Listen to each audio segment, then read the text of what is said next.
Hello জান। হ্যাঁ, আমি তোমাকে খুব মিস করছি। তুমি নিশ্চয় আমাকে খুব মিস করছো? হ্যাঁ, হ্যাঁ, আমি তো খেয়েছি। তুমি খেয়েছো তো? তোরা দুজন কি বসে বসে আমার কথা শুনছিলে? একদম না। না।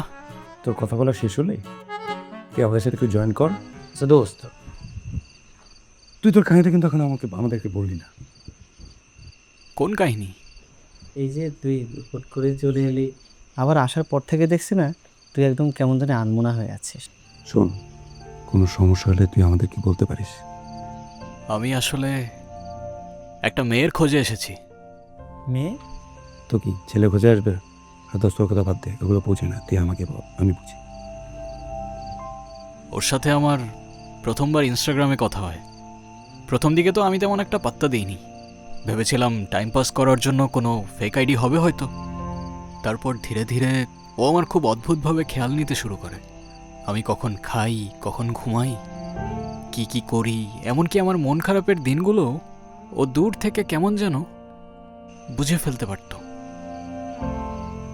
আচ্ছা, তার মানে এটা ফেক অ্যাকাউন্ট না।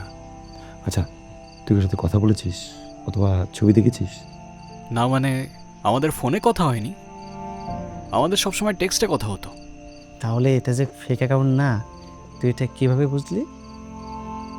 শোন, সব কিছু চোখে দেখতে হয় না, কানে শুনতে হয় না, কিছু কিছু সত্য অনুভব করা যায়। আর আমার সাথে 3 বছর টেক্সট হয়েছে, আমি বুঝবো না রিয়েল না ফেক? বুঝতে পেরেছি। তাহলে বুঝতে গেলে লাভ কি? আমার 3 দিনের ছুটি আছে, এই কর্পোরেট, তুই ছুটি নিয়ে নে। একদম মেয়ের বাড়িতে যে বিয়ের পাকাপোক্ত কথা বলে আস।